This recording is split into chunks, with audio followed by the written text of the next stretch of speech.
एक शाश्वत सत्य। कौन हूं मैं?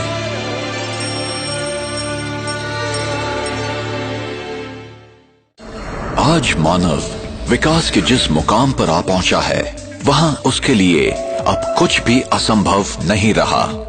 क्या हम विकास की इस दौड़ में स्वयं को तो नहीं भूल गए हैं? अब प्रश्न है, क्या शरीर मस्तिष्क के साथ अपने आप में संपूर्ण है? शरीर के विभिन्न अंगों को कौन चलाता है? मस्तिष्क को समय अनुसार सही संकेत देने वाला कौन है? संकल्प कहां से उत्पन्न होते हैं? देह के साथ उनके अंत व्यवहार कैसे होते हैं? क्या विचारों का मूल स्रोत मस्तिष्क है या मस्तिष्क का भी संचालन करने वाला कोई और है?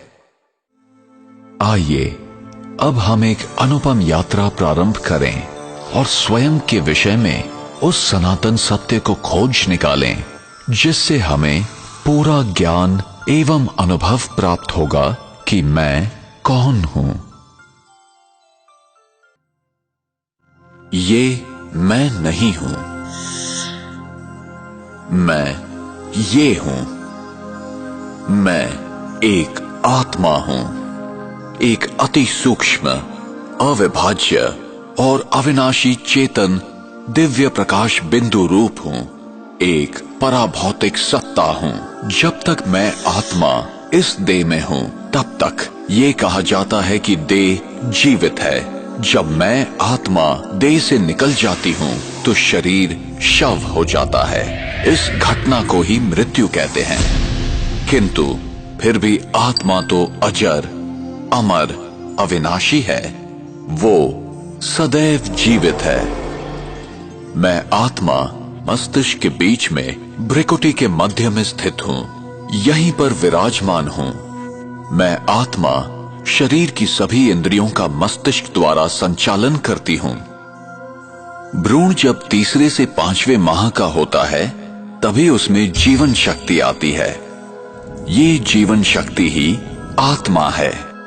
सामान्यतः जब आत्मा नए शरीर में प्रवेश करती है, तो पिछले जन्म के अनुभव, स्मृतियां और घटनाओं को भूल जाती है।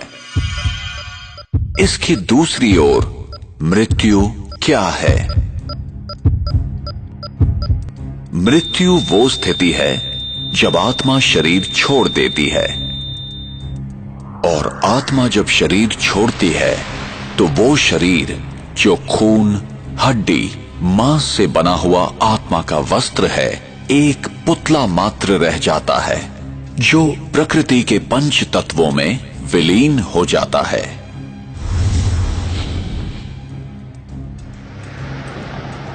एक कार और एक ड्राइवर का उदाहरण आत्मा और शरीर के मूल अंतर को समझने के लिए उपयोगी है।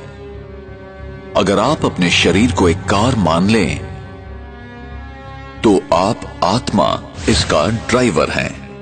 जैसे ड्राइवर गाड़ी को नियंत्रित करता है, घुमाता है या रोकता है, वैसे ही आत्मा शरीर की विभिन्न गतिविधियां करती है।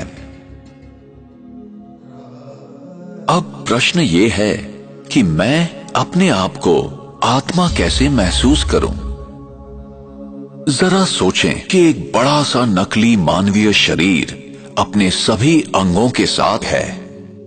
अगर आप आंखों की खिड़की के पास इस शरीर में एक कुर्सी पर बैठे हुए हैं, तो फिर आपको क्या अनुभव होगा?